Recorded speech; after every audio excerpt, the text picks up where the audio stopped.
Okay, that should be me live. I know, what a surprise. Different this time of day. Yeah, this is Friday evening for me. And I will say, this is not a needle felting tutorial, but I'm going to be doing some needle felting while we're chatting, and you'll find out later. But as this is a surprise stream, it definitely looks like I'm running, so if you guys let me know in the chat if everything looks okay. As always, paranoid, so asking for asking for you guys to let me know if everything's working. I know we had Matt already in the stream. Yay, this isn't the middle of the night. I know I'm trying to throw in some of these extra streams. I'll explain more later, but I realise with different time zones that some of the times that I do my regular Sunday is not the easiest for everyone to do.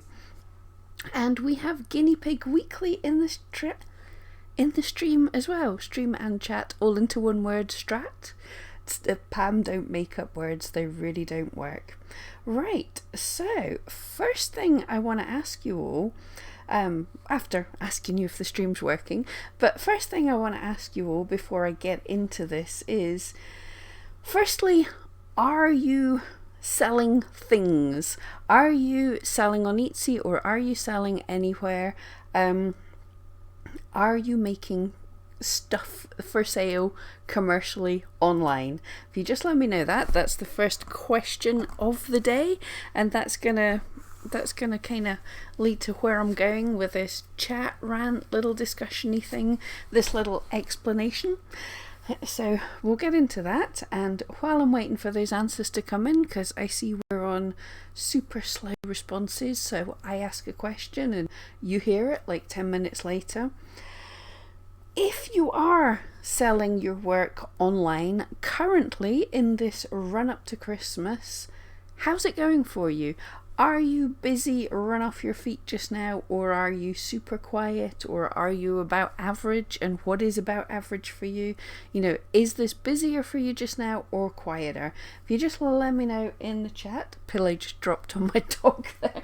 He's just lying there. It's just like, yeah, it's okay, drop pillows on me. Yeah, so let me know how this Christmas season is going for you, and then I'll get into what I'm wanting to talk about. And while I'm here, yes, I am doing a little bit of felting, so that's why you'll see my hands flapping about more than usual. I'm doing a little bit of work while we're at it. I thought we'd have a crafting chat. I know some of you guys craft away while I'm talking, so I'm gonna craft back as well. Right, I'll dive into the chat and see what answers we've got coming in before I get into my ranty chat. Lily Tree, the wonderful Lily Tree's in the house. Hello there, good to see you. Oh Matt, it started halfway through for you before an ad popped up. Yeah, I know, I shouldn't say this. I have run ad blockers on YouTube for so long, and then I got into trouble from other YouTube creators going, you shouldn't run ad blockers, but the ads on YouTube are crazy. I mean, okay, I know they make us money. We make money off of the ads, so thank you if anyone has to watch the ads. I'm really sorry about it. But yeah, they're too much. I'm going to have to look into my ad settings and make sure that I'm not completely spamming you with ads, because I didn't realise it was as bad as it was. I've been watching, I like to sit down, put on YouTube while I'm crafting away, and just sit back, put on something and watch it. And I didn't realise, like, you've got 2 ads to click off before you even get into the video, and then 2 minutes into someone's video another 2 ads pop up, and then a little banners at the bottom, and it's just like, yeah, okay, I want you guys to get money, but seriously, that's too much. So sorry if my videos are doing too many ads, just let me know and I'll try and figure out the settings for that. Lily's saying the stream's okay. That's good, because I've been talking for like 10 minutes without checking back with you that the stream was working. As I say, YouTube changed the interface a bit, so it's hopefully better. It's sort of saying stuff's good, which is nice to see. Okay. Matt has had more sales this week than in all the last year. It's been crazy. New customers in new countries I haven't sold to before. That is so good to hear. I am super happy to hear that. Actually, just literally today I was laughing because I sent a parcel off to Peru this morning, and that made me laugh. For everyone in the UK, I don't know if it's international, but everyone in the UK should know this. When my postman asked me, "Is that Paddington Bear you're sending?" So off to Peru in a parcel. I love seeing them go to far-flung places. Etsy doesn't let you look back on. There used to be a map showing you everywhere that your parcels had gone, and there was at one stage that I saw that my felted sculptures had been to every continent apart from Antarctica. So I think that's pretty good going. But yeah, it's lovely when you see them in strange places. So Matt, awesome. But yeah, also it's stressful when it goes crazy. Demetra, hello there. Glad to catch you live. Thank you so much for joining me. The stream's working well. Cindy was great up until the past couple of weeks. Oh, I'm sorry to hear that. Guinea pig got booted out. Sorry, vanished. Good to see you back again. Yeah, Cindy, someone turned out the lights. Right, there are some potential things happening that I'm looking into, and all the people I know I'm looking into. I'm so sorry to hear that, and it's the worst time of the year for that. Lily, stuff for sale in real life at the moment. You've got the big shows next weekend. Oh, fingers crossed for you. Yeah, well, yeah. Big shows in person are super scary things. Yeah, because you've got to have everything made in advance. It's years since I did a teddy bear fair, which is super cute. I did that a few years ago, but the stressfulness of just creating enough stuff so that you've literally got all the supplies in case, well, not all the supplies, you've got all your creations in case people go crazy buying, and they didn't. Unfortunately, my stuff doesn't seem to sell very well in real life, which is where most people, it's the opposite way around. They sell so well in real life and they struggle online, but I'm complete opposite. So, well, except I had my stuff in a gallery for a while, and it did really quite well there. That was the start of me doing well when I got my items in the gallery. But at craft fairs and things, I just did not do well. Pamela, hello there. You just started a digital download graphic shop. Awesome. So did I, sort of. But good luck with that. That's great. Lily, I don't think we get many UK advertisers. At least I keep seeing the same two again and again. The Decathlon one. I'm gonna have to stick my ad blocker back on soon, else I'll go mental. I think there's a Decathlon one and there's a Wix one with a guy in the cycle shop. And I did see, guilty pleasure of things I'm watching. I've been watching people playing arcade games, and there's a really loud arcade type advert as well that I see when I watch those people.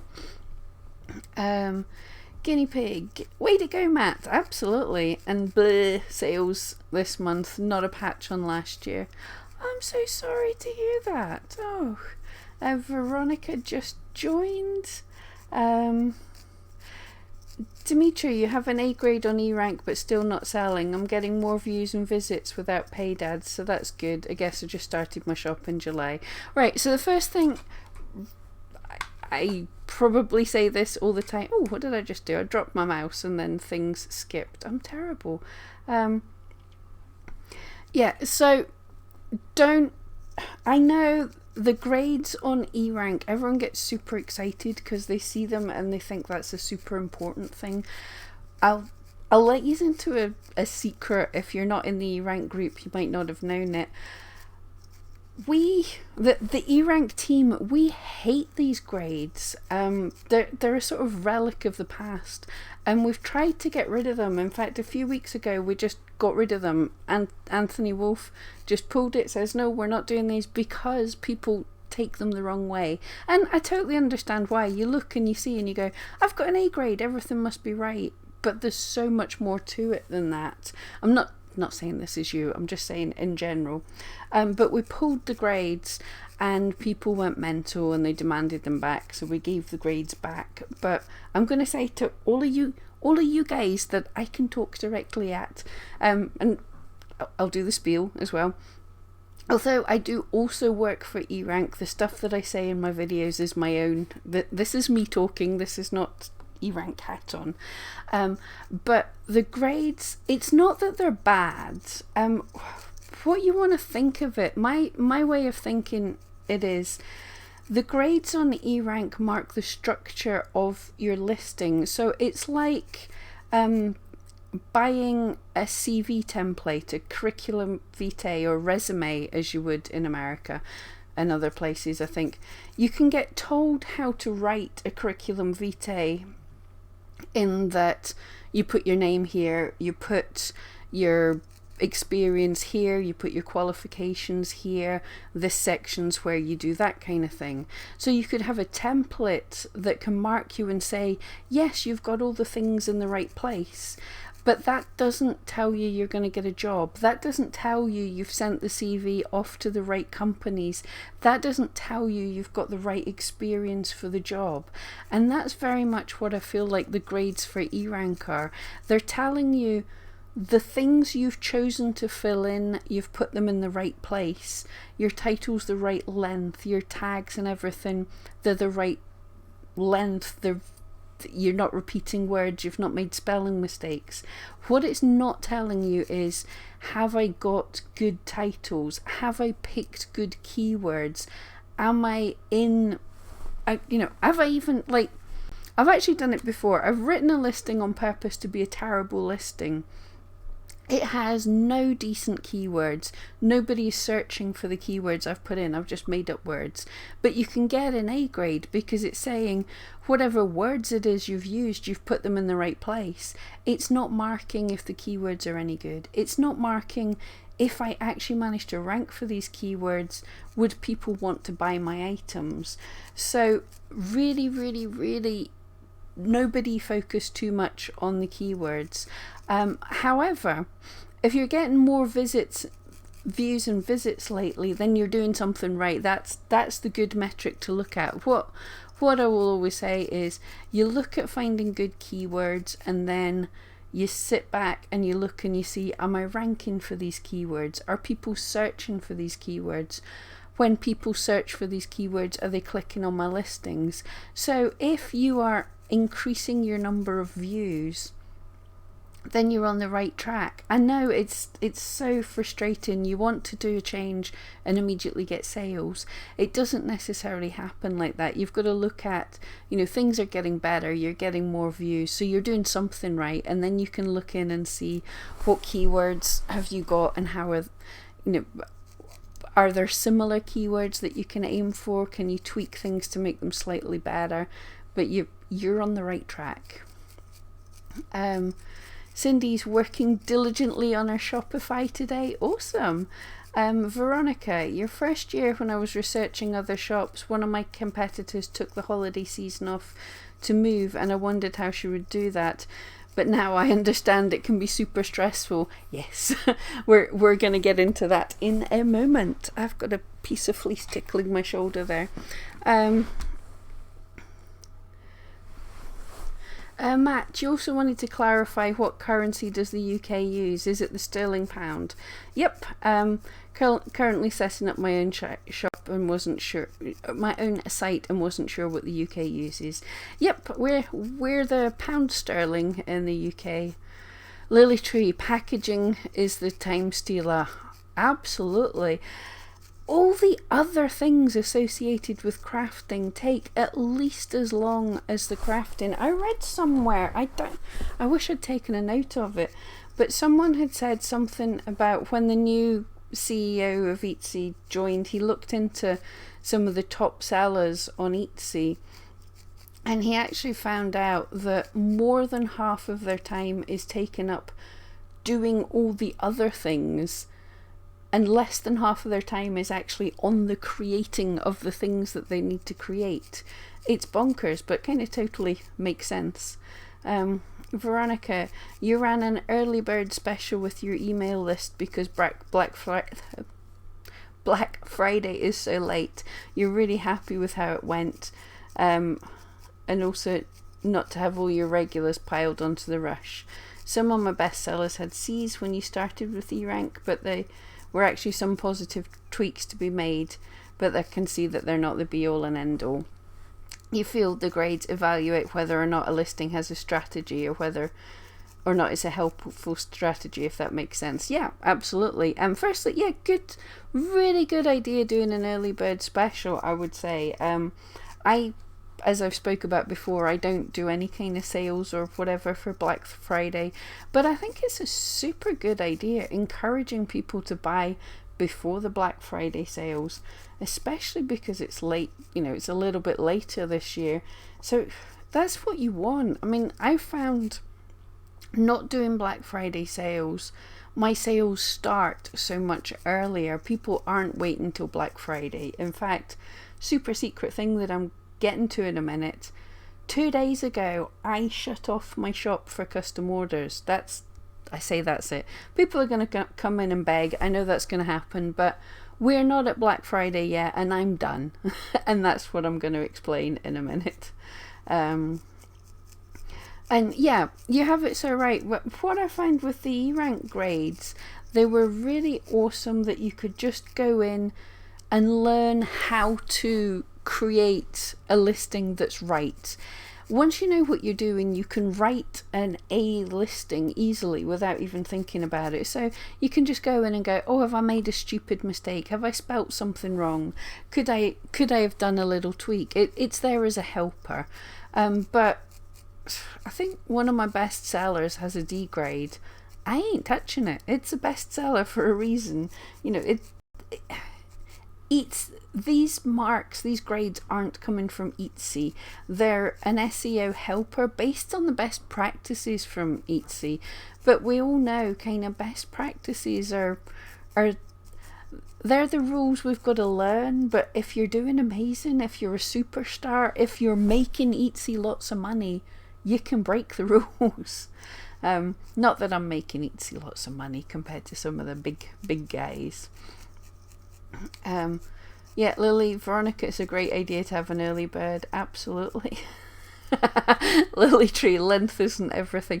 I have no idea what you could mean with that winky face there. Canvas and Chroma, hello there. Oh, voice is going. Wonderful. Cindy, you forgot to add tags to a listing and it sold out. Go figure. Yeah. I will say, right, I haven't tested this myself. However, I know on YouTube and on a lot of things on Google, tags are becoming less and less important because they're where people try and game the system. So the system's saying, we want nothing to do with that. And although Etsy talk about tags, when you're filling in a listing, you have to have a title, you have to have a price, you have to have shipping things. You do not have to have tags. As you saw, to create a listing, you do not have to have tags. And that's why I always say your title's your prime real estate. Your title's the most important.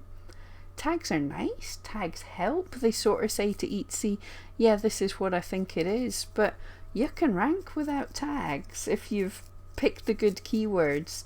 And if you rank and people like it, none of your customers read the tags. So if they see your listing and they like it and they buy it, Etsy's going to like you even better and rank you up.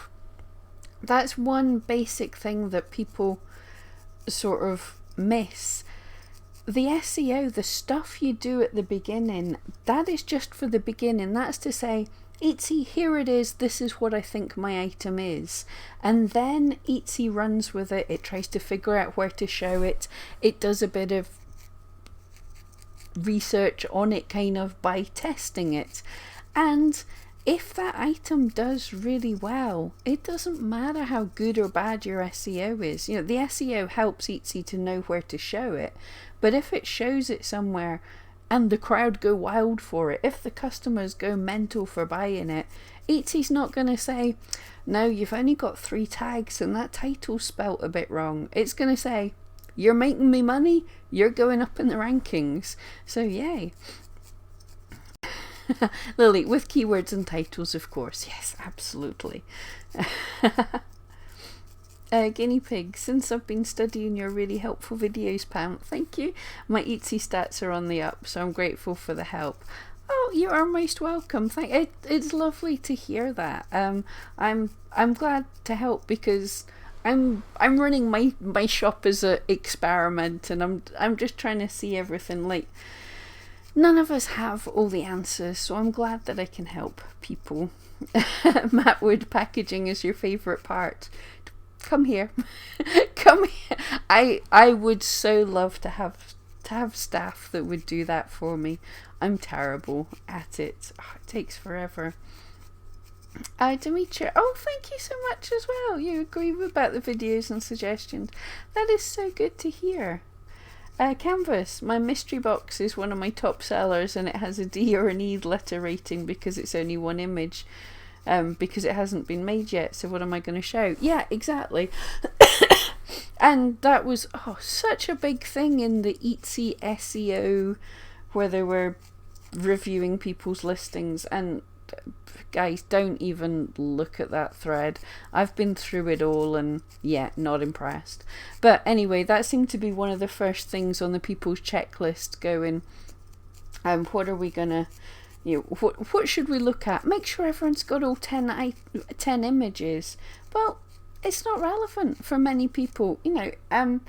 If you can, if it makes sense, then have 10 listings. But yes, unfortunately, eRank will mark that down if it's only got one, because it's just a machine, and it's trying to rank, it's trying to grade based on sort of what an average listing should be like.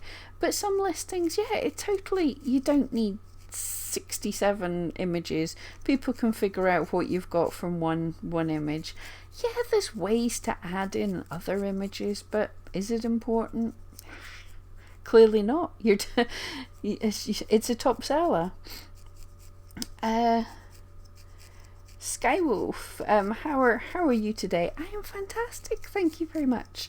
I'm reasonably confused as to what day of the week it is. I think it's a Friday, but otherwise I'm doing great. I am felting away crazy, as you can see, which is why I'm working and chatting. So sorry about. Well, people find the noise soothing as well sometimes, but yeah, sorry about the felty noises. Is needle felting waterproof? It's wool. So if you're going to put it on a bag or a keyring, I have heard people use them for outside. I mean, wool is, well, the lanolin's out of it, so it's not waterproof like that, but it's a dense fibre that doesn't soak up too much water if you felt it down. There are products you can put over it. I first heard of Paver Pole, not sponsored, as a fabric hardener that they use to make outside sculptures out of fabric, so you could cover it in something like that. But I do know people that make keychains and stuff, and I mean, yeah, it's not going to last forever, it's felt, but the same as you can get felt hats, you can get wet felted hats or appliques on things. It's not going to fall apart immediately. You just have to make sure you felt things like really densely, and they will be slightly weatherproof, rather not waterproof though.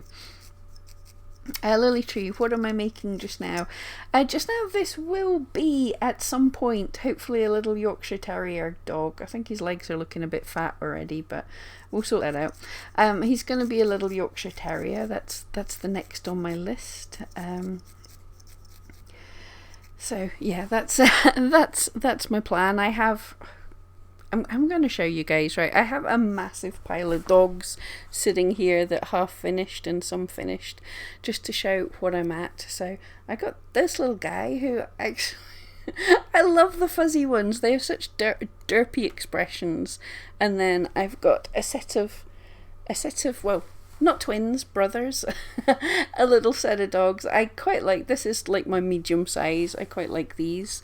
What else have I got? Oh, so these are just the ones that I need to photograph for customers, and then I've got ones behind me that I need to tweak. Here's I love this guy's little ears, and then this is a little work in progress, and I've got a couple more, but this is going to be what did I say, Yorkshire Terrier. And that, yeah, let's kind of slightly get onto the how long I've been talking for half an hour without getting to my point. Coping with Christmas, and as some of you have said, right, some of you are up, some of you are down with the sales. Christmas, when you're selling online, especially on Etsy, Christmas is like boom and bust. There's no, it's very rare that I hear someone going, yeah, I'm doing okay. It's either, OMG, how am I going to cope? This is an absolute nightmare of crazy. And the other side is, I'm super quiet, what do I do? And that's the unfortunate thing, because with the way that search engines work, as I said, when Etsy sees that certain things are doing well, that items are doing well for a certain keyword phrase that customers are searching for, then it's going to keep showing that. So that one item is going to keep getting shown where the customers are, and it's going to get harder and harder. At this time of year, if you're not ranking for some of the big competitive phrases, it's really difficult to get there and rank, because those people are making lots of sales. So unfortunately it is boom and bust. But there's ways around it, that people are looking in all other places as well. I'm going to say it's not too late yet. In my early years, still the Cyber Week things, even though I didn't do a sale, the Cyber Week things, I did get busy. I had a good burst there. One thing to do if you want to sort of get ahead of the SEO, if you've got friends that are asking for things, just be a bit sneaky and say, can you buy from my shop? Here, I'll give you a 50% discount or something, but just buy from my shop. Because if you can sell and relist an item, that gives you a chance of getting it seen in the SEO. That gives you a chance of ranking for it. So that'll just help you a little bit to get there. But don't give up if you're quiet just now. Head down, get some listings out, get an early bird sale if you feel it's necessary. I'm not the biggest fan of sales, but that kind of makes sense for me. Get your mailing list, get your Facebook group, get all your social media knowing what's going on, get them excited. And I don't just mean spam, go buy from me, buy from me.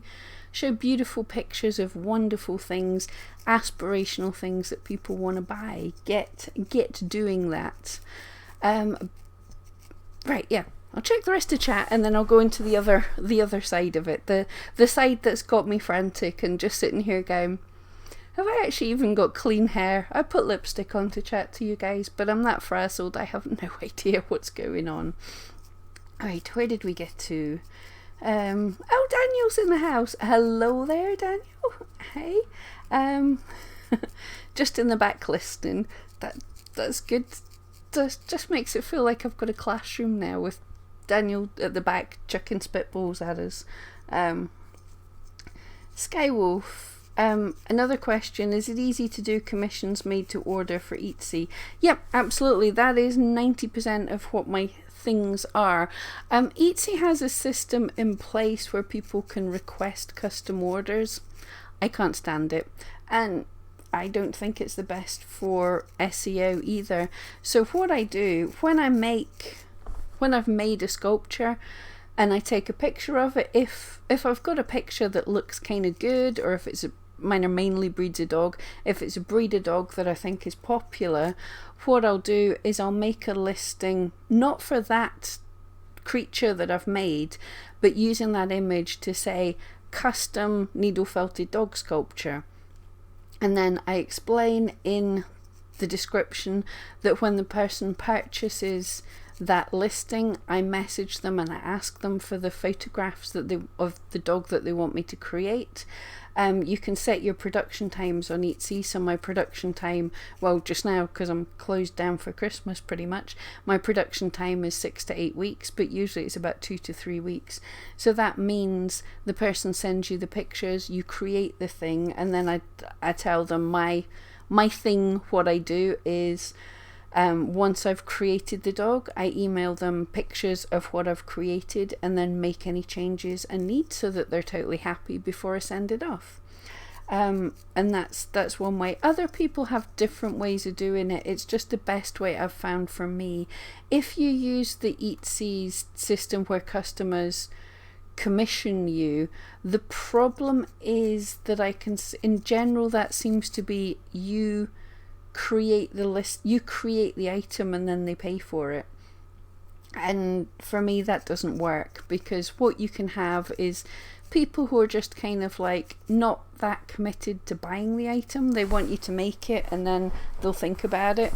So if you have them pay up front, and not even just pay a portion up front, pay up front, and then you get the people who are serious about buying, and they'll work with you to make the changes so they're happy with the work that you've given them.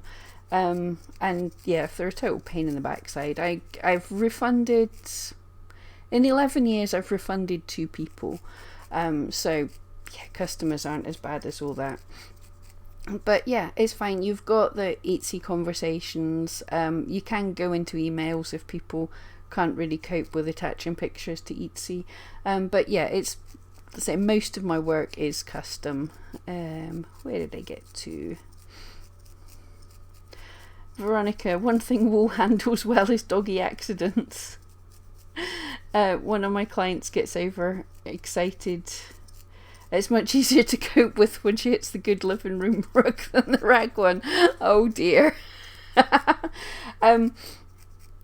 Another thing with wool though is if you're needle felting, until the dogs get used to it, my dogs couldn't care less about needle felted sculptures, but when they first meet a needle felted sculpture, dogs like to eat a needle felted sculpture. So tell people to keep their dogs away. I cured my dogs of it by, I thought, well, they love it. They love pulling apart the sculptures when they get their hands on them. So I felt a big toy for them to have. So I spent ages felting this massive wool toy. And yeah, they took one look at it and then they've never touched wool again. So it worked, but not quite what I want. Lily Tree, thank you. And Cindy, thank you so much. Tati, you did that at the beginning. Your work friends bought from you on Etsy. I did go under the counter at the beginning just to get some sales and reviews. Yeah, absolutely. It's not against Etsy's terms. You're bringing new customers into Etsy, and they might end up actually liking Etsy as a platform and buying there anyway. But it helps you. You know, you're not lying. You're not making fake reviews. People are buying stuff and they're happy with what they've bought and they're leaving a review. And if that listing you can make another one of, so you sell it and relist, then you get that little SEO boost. So yeah, it's crazy not to do it. Dana, do I ask customers to leave a review? I actually don't. This is a kind of it's up to you sort of thing. Some people talk about the great results they get from asking customers. Other people, I've heard customers say if someone asks them for a review, then immediately they won't review because people are contrary like that. And I've heard other people say they love it because it reminds them. From my point of view, I've heard the best people that have like things they send to customers to say, you know, give me a review. They have all these things. They say that their results, they get about 1 in 3 reviews. From every 3 sales, they'll get 1 review. And me, without me asking, I'm on about that level as well. So I'm not really seeing a difference. What I do see the difference is as I say, most of my listings are custom, so I've done a lot of back and forth messaging the customer anyway. And those, because I've got a lot of communication going on, I do tend to get a review. However, I have a couple of listings that are ready-made and they tend to get less reviews. And I think that's, or my digital downloads, if I haven't had any interaction with the customer, they're less likely to leave a review. So I think it depends more on the type of your items rather than sending out a message. It can help some people, but not others. Tati, yeah, you send a message saying you'd love to hear back, so you know they've received it, or make my day and leave a review. Yeah, I think it's not a bad thing if it's within another regular message and you're not just going, do this thing for me. If you're saying like, let me know everything's okay, this is the difference between you asking for stuff for you, give me a review, buy from me, do this thing for me, rather than I want to make sure that you're happy. Let me know that you're happy. Let me know if there's anything I can do better. So it's all help the customer, help the customer. Canvas, your mystery box bag. I've got to check this out. This sounds awesome. Is your custom order. They order it and then they give me a hint what they like. Something floral, something ocean. It's worked very well for me. I can see why that sounds awesome. Gets you out of your comfort zone and they don't know exactly what they're getting, which is the fun part. That really does sound absolutely cool. Yeah, I love this. I can see why that's a top seller. A bit of excitement. It's personalised just for them, and that is a big thing Etsy's been saying for a while now. Personalised, customised. If you can make things, even if you sort of mass produce something but you can stick a monogram on it, if you can personalise something slightly, that's what people come to Etsy for. They come to Etsy for something just for them. So absolutely. Veronica, you send proofs on personalised stationery, so these listings get a higher percentage of reviews than your ready-made. Yeah, exactly. I think it's just that you've had a personal touch. So it's not like, I mean, basically, you know, if I buy off Amazon or something, I very rarely leave a review. I'm afraid to say I'd probably only leave a review if something went terrible. I wouldn't necessarily leave a review if it went well. But if I work with someone, if I'm messaging them, if I get to know them as a person rather than a company, then yeah, absolutely, way more likely to leave a review. Tati, my second shop is 1 in 3. My first shops is about 1 in 6. But you do get a lot messaging saying they're happy. Yeah, another thing, I can't remember, a few years back, Etsy changed the system. People used to be able to leave a review sort of immediately when you said an item was shipped, or they were able to leave a review straight away, but now reviews wait until I think it's the end of your processing time. So if I finish stuff early and send it off, which I try to, you know, under promise and over deliver and all that, the customer might have a couple of weeks before the review window opens. So since they changed that, yes, absolutely, reviews went down for people. It's just part of the system. But 1 in 3, even 1 in 6, you're still getting reviews. Just as long as the reviews are coming back positive, 'tis all good. Right, got to the end of chat, so excuse me, I can dive into the second part of this if you're super busy, because that is one of the things. This is why I am making a video and felting at the same time, and why I'm doing a live video. It's way too easy to get overwhelmed, especially because it's boom and bust. You know, you guys saw I was not making a living from Etsy alone during the summer. I was not making that many sales. So the temptation is, when you're getting sales in from Etsy, take everything you can get, you know, flat out, do everything you can. And I've done that for years and years. And I was looking and I was calculating up, I can maybe make 10 or 20 more items after the ones that I've got to work through. So I should keep my listings open and count down, working till the very last minute of the last shipping day for Christmas. And then I thought about it and I was like, why am I doing that? Why am I pushing myself to the level of frazzled so that I'll be working from when I get up in the morning to when I go to bed at 2 in the morning to try and push out as many sculptures as I can, and that last minute absolute panic.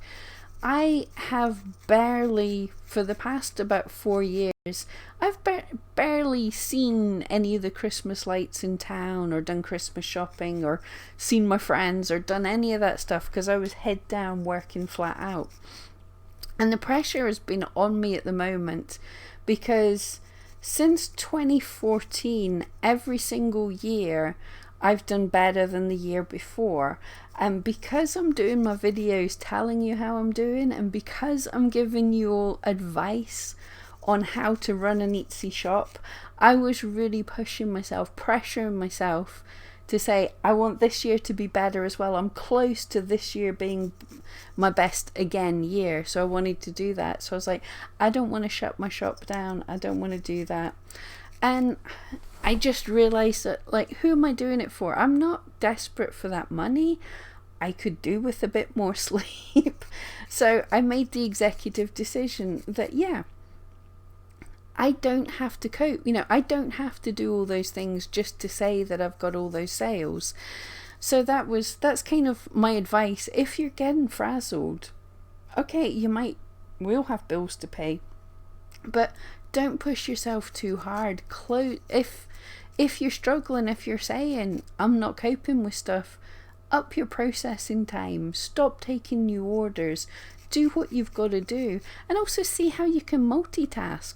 That's another thing, is I constantly have so many ideas for making videos and just not the time to make them because I need to felt as well. So I thought it's kind of fun of an evening, have a little bit of felting time, but I can come on and tell you these little things that are coming into my head rather than having fully formed ideas for videos. We can just chat about it together, you and me. We can chat about it together.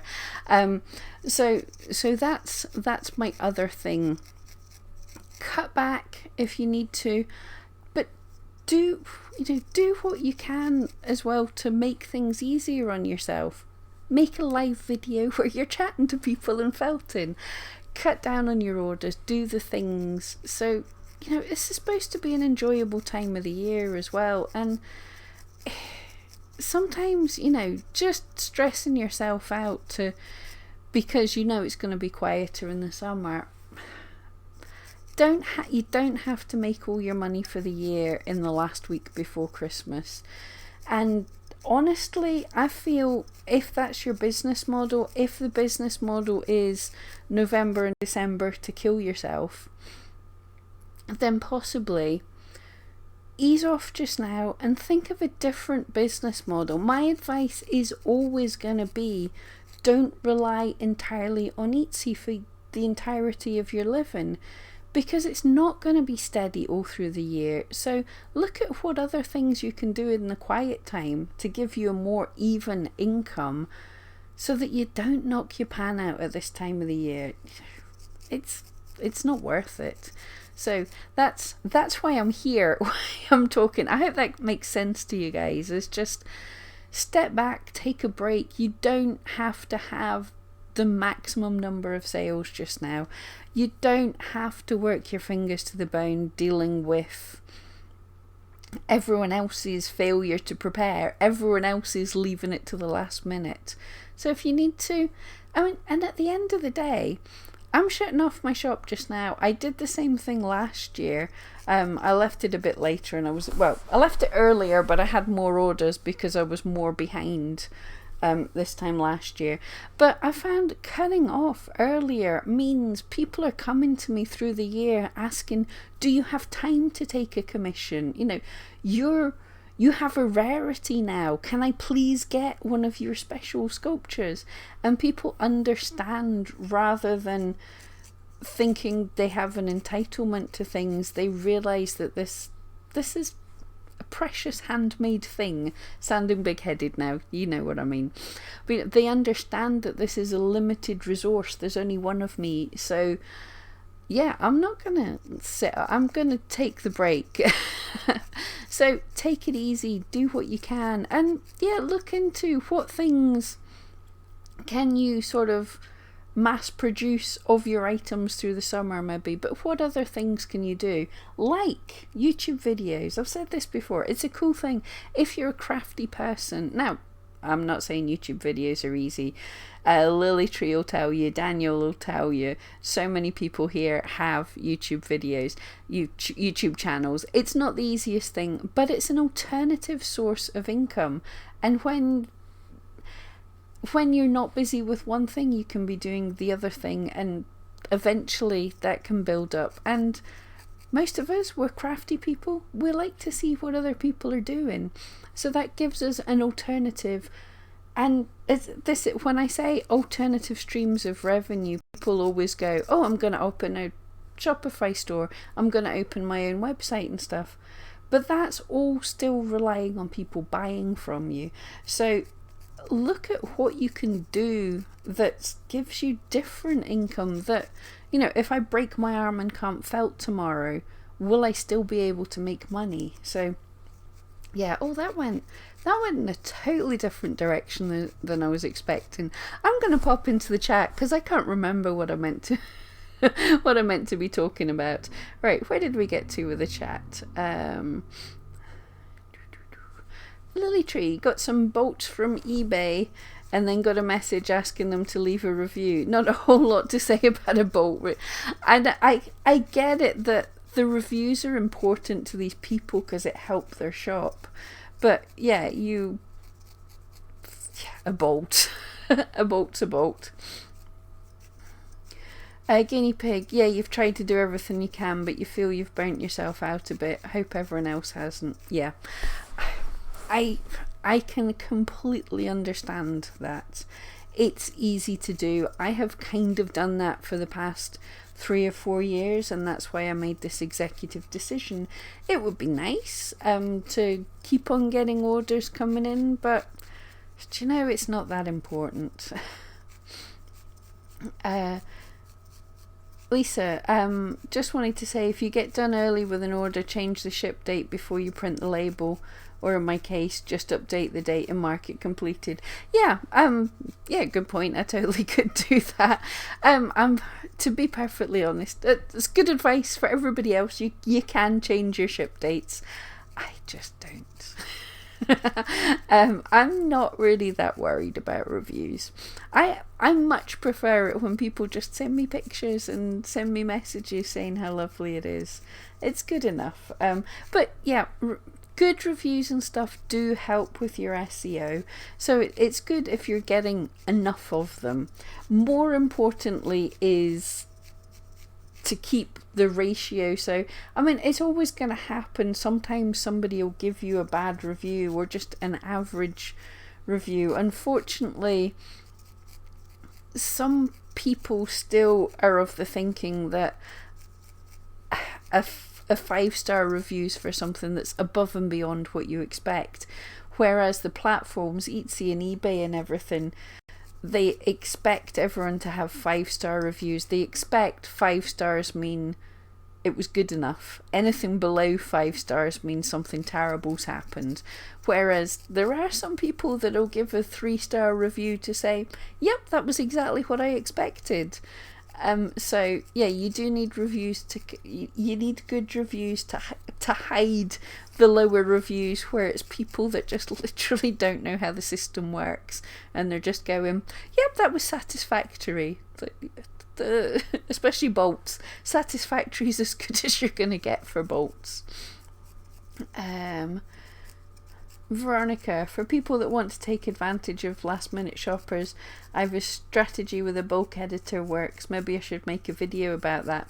Yes, please do. Yeah, that sounds awesome. But yeah, that is another thing. There are last minute shoppers, and if you can do that, and if you have the time and the energy and you want to do that, last minute shoppers are a big thing as well. Not to be sexist, but it definitely has been found that guys tend to be the most last minute shoppers. So gift for mum, gift for her. And guys, if you're just getting your girlfriend's gift at the last minute, you're in trouble anyway. But quick to ship gift for mum or something is gonna be the very good thing.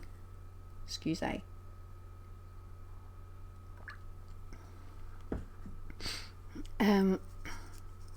Matt, personally, if you get asked to leave a review, I don't feel like it or do it.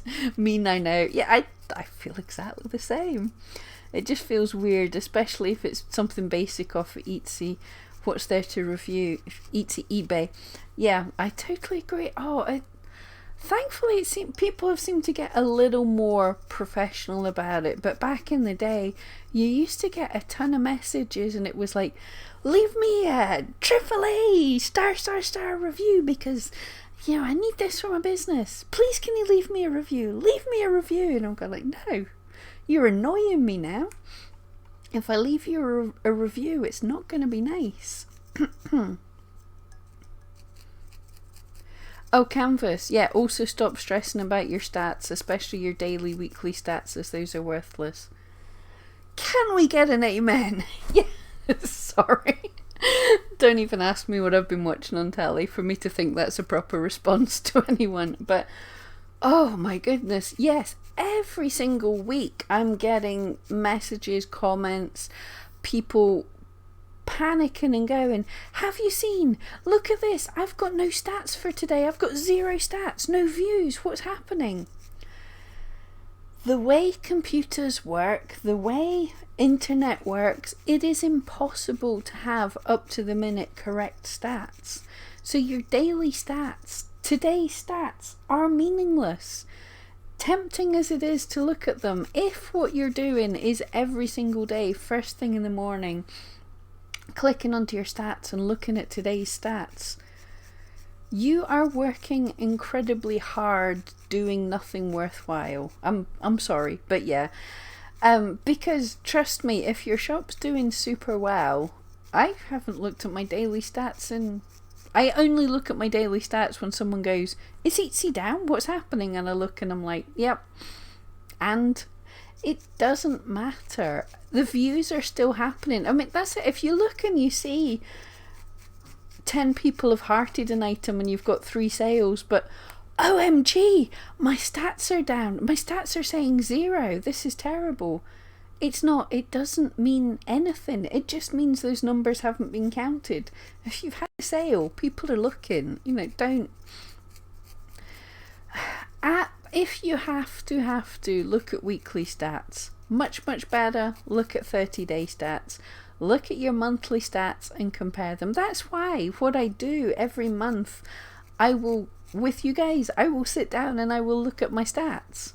That's when I look at my stats, when you guys are sitting watching me. I might sometimes, for nosiness, just look and go, oh, am I up or down? But I'm not doing anything about it. So yeah, that's busy work. That's just doing stuff for stuff's sake. You've got better things to do with your time. Look at your 30-day stats, compare it to what it was last week, look for keywords, look at building, go and build a light box and take better pictures. That's the number one thing that's going to help your shop way better than playing around with stats. Your pictures. But keywords and pictures, stats, and I'm a data geek. I'm telling you not to look at stats, and I'm a data geek. Matt, you had the same thought. You're closing up your main business early just to de-stress and focus on your own projects. Etsy is also just to get rid of the extra stock from art fairs and not top priority. Awesome. That sounds great to me. I think yeah, it breaks my heart when I hear so many people say, oh, sales are down or whatever. Etsy is my income. Etsy is my business. I have to pay my bills off of Etsy. And I get that. And, you know, these people, you've obviously done fantastically well. And I love Etsy, but it's not that good. You're not guaranteed a constant income. So I'm really... Don't rely on it that much. Have other things. Yeah, so if you can make Etsy, you're not your top priority. It's just one of the things. And it's hard to do, I know. I mean, let's face it, we all see the posts, the videos, the quit your day job. This person made 6 figures in a year. This person sold £10,000 worth in a week or something. Yeah, they're not. That's like you're in acting class and you look at Tom Cruise's paycheck and expect the same thing. Unfortunately, they're superstars. We're the real people. This is the real talk. Yeah, please don't rely 100% on Etsy, because it can come crashing down so quickly. You can have a bad month in the blink of an eye. So please don't rely just on Etsy. Lily, if you start trying to rush your makes, there's a high chance they'll just go wrong anyway. Yeah, I can totally. I can't even imagine making wire wrapped stuff. When I'm making a big sculpture and I'm using the long bits of wire. When I've made videos on making the large sculptures, there is so much I'm cutting out that's basically me stabbing myself in the eyeball with a bit of wire. If I'm totally honest, I've even got videos where I'm hiding a hand because it's bleeding because I've done something stupid. I'm the most rubbish crafter on earth. But yeah, you cannot rush a lot of things. They take as long as they're going to take. Mind you, I don't know if anyone else gets like this. When I'm super busy, I'm doing it just now, right? I should be moving on to the next bit of creating this, but I can sit and go, I'm super busy, I've got to work on this, and I can twiddle about doing the same little thing for way too long. So let's move on to the next section. I'm making the back legs. This might not end up being the Yorkie. I think he's not looking as dainty as a Yorkie should. But yeah, either you rush things, but when I'm super busy, I'm doing the opposite of rushing. I'm working super hard, but spending too long before moving on to doing the next thing that I should be doing. Tell me I'm not the only one there. Daniel, yeah, channels are hard work for sure. And Daniel's done the fantastic thing of well over 10,000 subscribers in a year on a channel, but it's not his first channel. So he's worked blooming hard, but he's also had a background of having things not go as well. So yeah, it's not easy, but yeah, Daniel's done fantastically. Lily Tree, it's never a good idea what to solder when stressed. Oh, I don't know. Having a blazing hot lump of metal when people are annoying you. That sounds tempting. Matt, you like to get all your Christmas shopping done in November before it gets busy. Yep. Hashtag not all men. Yeah, sorry. No, absolutely. There are so many totally organised people, and it is such a stereotype, but it is true. There are always those very last minute people.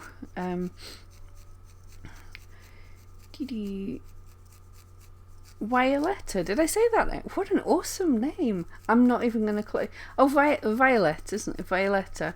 Am I right? I don't know.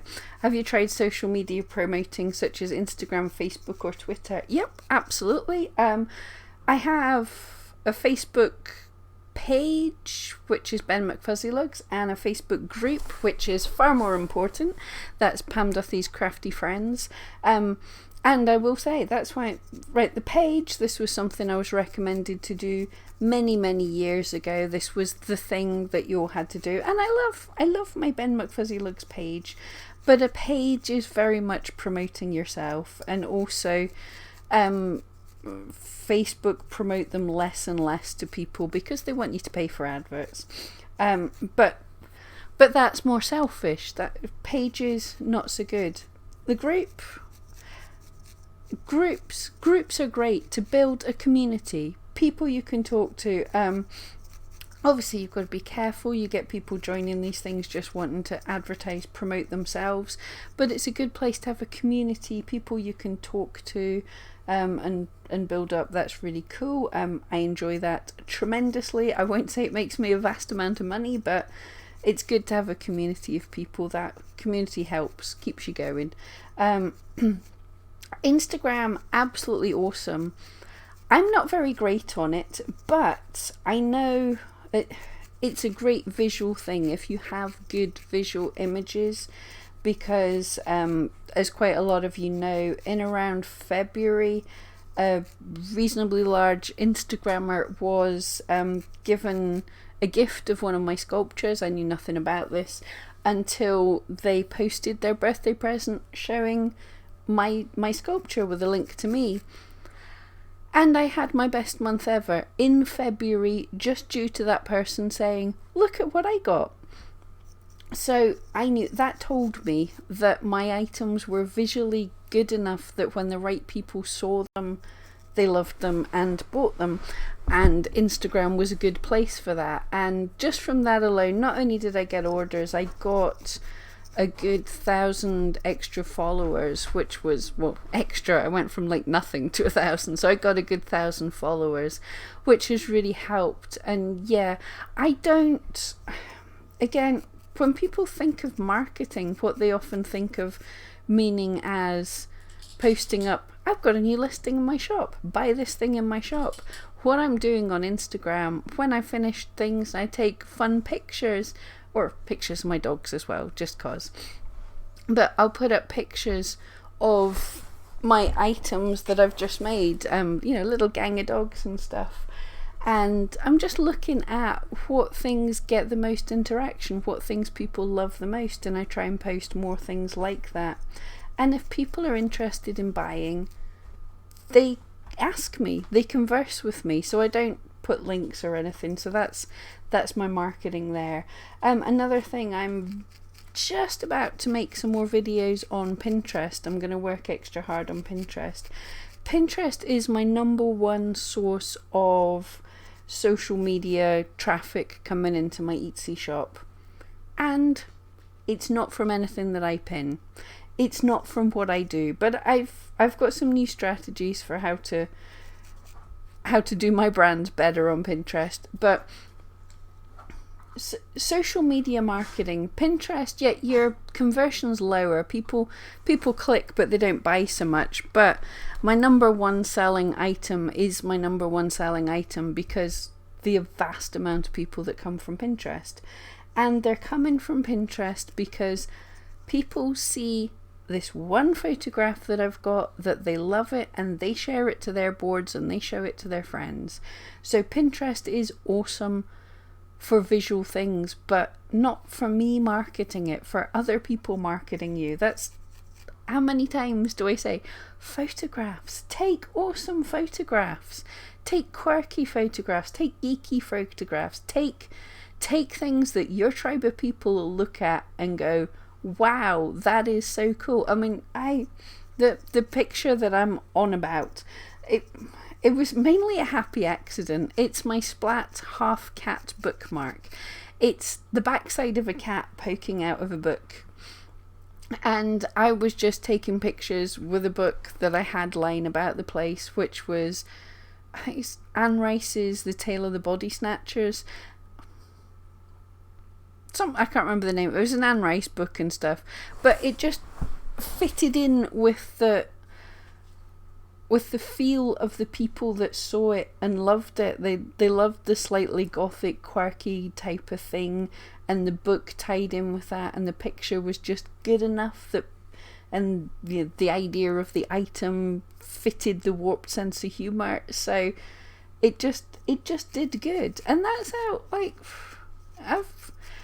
I've had a good 500 at least listings, good 500 photographs out there in the world, and that's the one that flew. So yeah. Right, I'm rambling again. Guinea pig. Pam, I'm all 110% for building your brand off Etsy. You can absolutely do it and have a bit more power over how you build your brand. Yep. Customer relationships and a lot more. Yeah, absolutely. Like, Etsy's awesome, but it's so not everything. I have to try and remember what I was talking about when you guys answered me.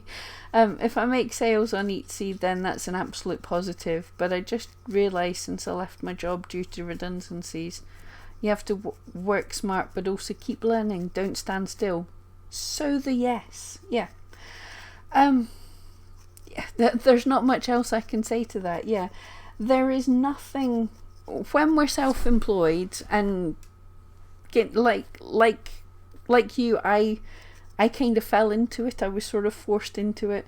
But when we're self-employed, there's no freewheeling. There's no, I know what I'm doing. I'm gonna, I've just got to work at this. I'll get everything set up and then I just make my stuff, sell my stuff. No, we're constantly all the hats. We are constantly SEO. We're constantly the creator. We're constantly the photographer. But most importantly as well, we're constantly the market research. We're constantly the person checking up that we're making stuff that people want. We're constantly the one looking to diversify. I mean, you have big bricks and mortar stores. How many of them have gone bust in the past decade that were massive stores? And most of them, it's because they haven't changed with the times. They haven't diversified in a difficult climate. We're retail. We can't just keep making the same thing, keep doing the same thing. You have to not stand still. Yep.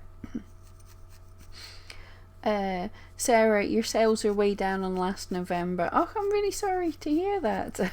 Hope you don't stab your fingers while you're talking to us.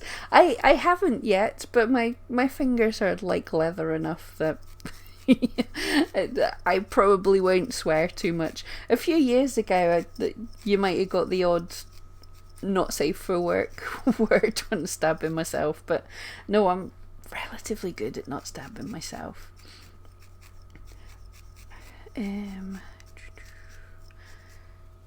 Guinea pig, always something to learn, to make benefit to explore. So definitely build your brand to be more than Etsy. Absolutely, yes. I mean, the big people. Well, okay, I don't know the full story here. I tried to look into it, but quite a few of you might remember I used to talk about the biggest shop on Etsy, and lots of other people have mentioned it as well. There was a massive shop on Etsy, like sales like you wouldn't believe. They always, every day, were getting like the most sales, sometimes twice the sales of the next shop down. They were a behemoth. They were ridiculous. And that was Bohemian Findings. And Bohemian Findings are no longer on Etsy. And as far as I can tell, there was some kind of mistake and their shop was shut down. I don't think they did anything wrong. I think their shop was accidentally shut down. And yeah, so it happens. And thankfully their name was big enough and they got themselves a Facebook page up, and I believe they've got a website going now, so they're okay. But yeah, that can happen.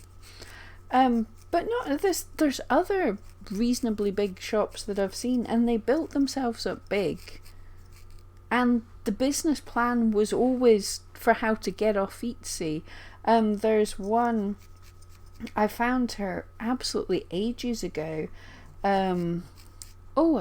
Gorgeous Gorgeous is the name of it. It's spelt with J's and stuff.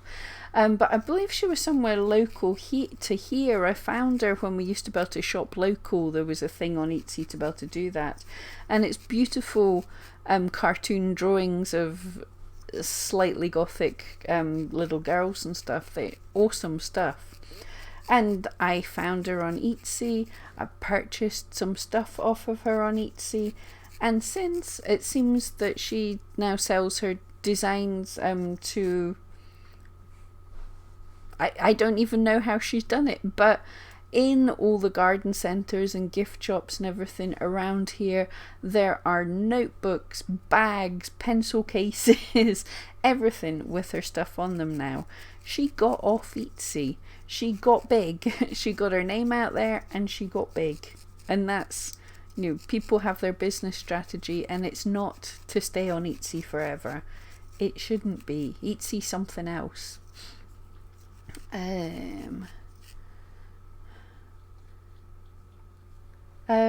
Violetta, what am I saying it right? I'm sorry. Watched a lot of your videos, and I think you should mention a bit about Instagram. We sell handmade pet items, Bella's Pet Fashion, free items to big accounts for Instagrams to model.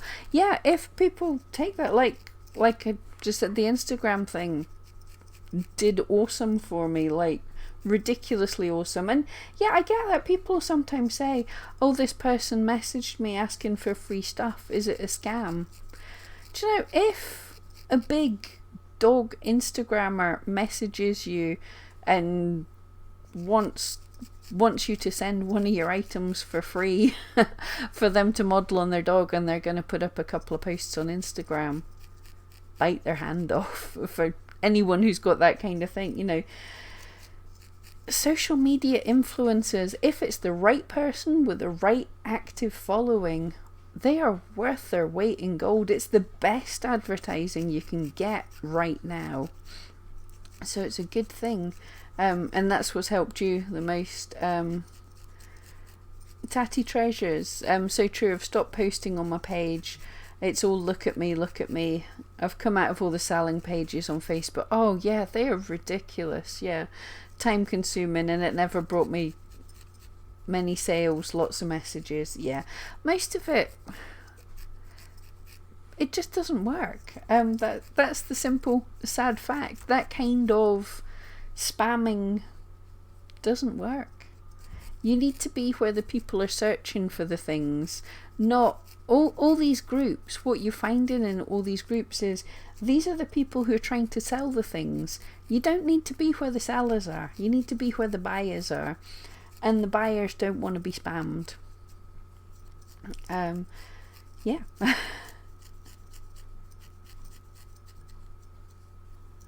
Veronica, yeah, very good point. The FTC clarified their rules. If items are provided for PR, that has to be disclosed. Yeah, that's very true. That with anything, if people are paying for you to promote their product, that's an advert, and that very much has to be disclosed as an advert. I always mention when people send me free stuff. I haven't done real paid sponsorships for things on my channel. I've turned down quite a lot of things because I couldn't be bothered looking into them, to be perfectly honest. But if people send me free stuff, I do mention that it's free stuff. It's awesome, but yeah, you can't just pretend, oh, here's something that I've bought that I completely love. You've got to be honest with people. And yes, the rules are clear about that.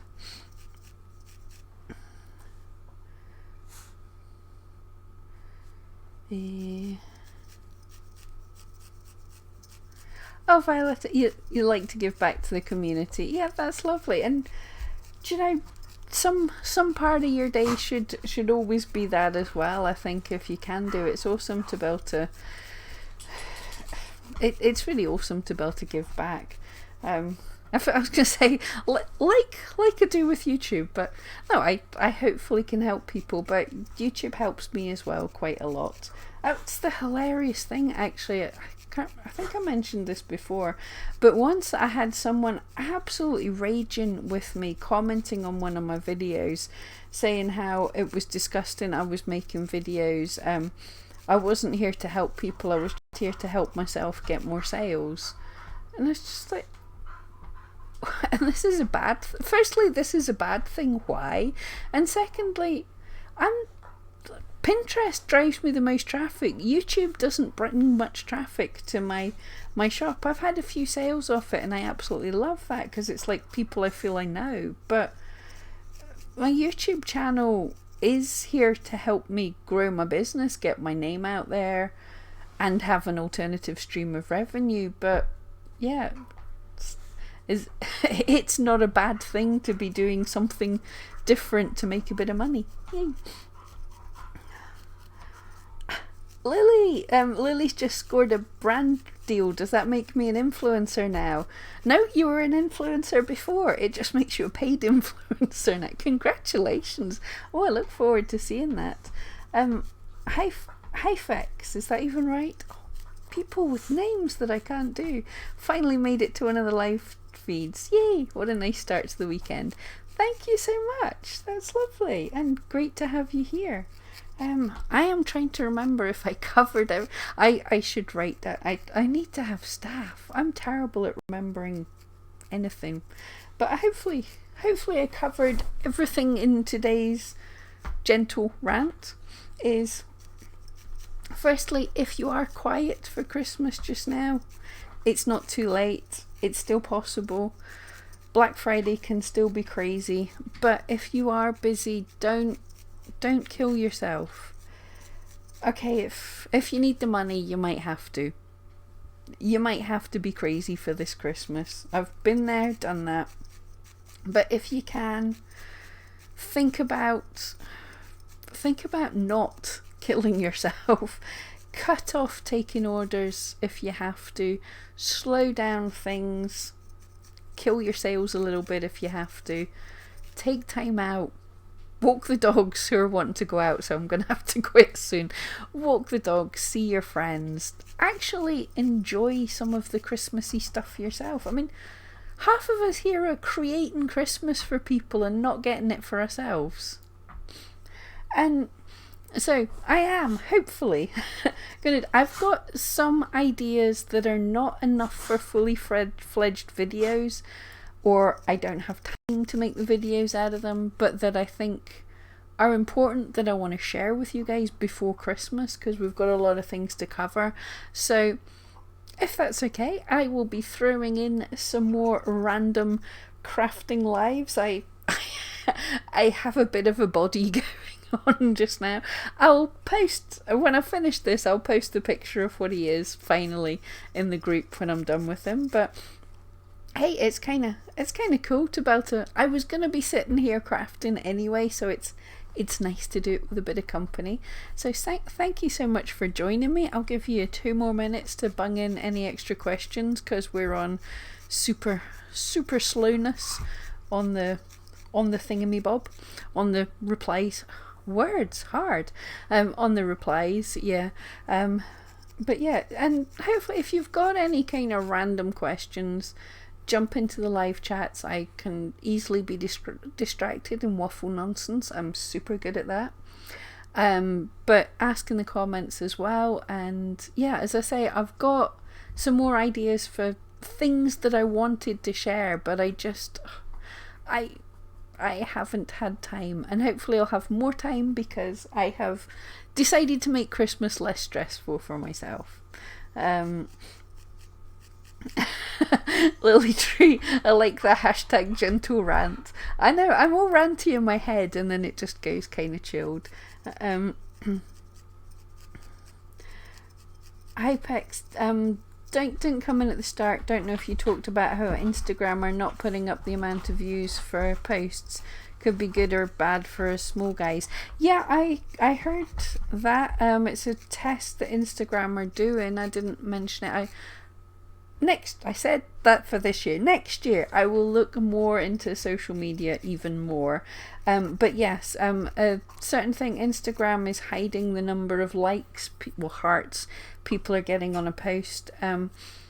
You yourself are still able to see it, but other people aren't. It's a hope. In some ways, it's a hope to stop people stressing and to stop bullying and all sorts of things. I think for little guys, it really won't necessarily hurt in that people won't know. So if you've only got one heart on it, people won't know. It could be just as popular as a huge thing, although they're going to see the number of comments, people commenting. But Ben's playing with a squeaky duck on the floor just now. Sorry if you hear squeaky duck noises.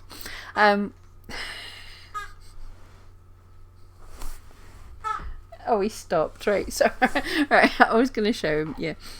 Yeah, so it could be good in that some people, well, a lot of people like popular things. If they see something's popular, they're more likely to like and follow it. So it could help a bit. But we'll see. It's an experiment they're doing. If it doesn't help them, then they'll stop doing it, basically. I'm still learning about that one, but yeah, cool to know.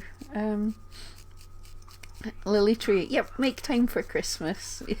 And good to see you too. Thank you so much for jumping in here. Matt, you like it that they hide the number of likes because you just compare yourself, which was a bad habit. Yeah, but we can get too fixated on these things. Veronica never sounds like a rant with your accent. I'm obviously wrong with my accent then, because like Billy Connolly's not that far away from here, and his just random talk sounds like an angry rant. Lily, did you hear the quack? What he'd actually done, he's having a wee happy kind of wander around the place, and he sat down and actually accidentally sat on the duck, and then had a surprised look at why his bum was quacking. Anyway, on that completely unrelated cheerful note, I do have to let the dogs out. Thank you all so much for joining me, and well, I will hopefully see you on Sunday anyway. Thank you so much. Catch you next time.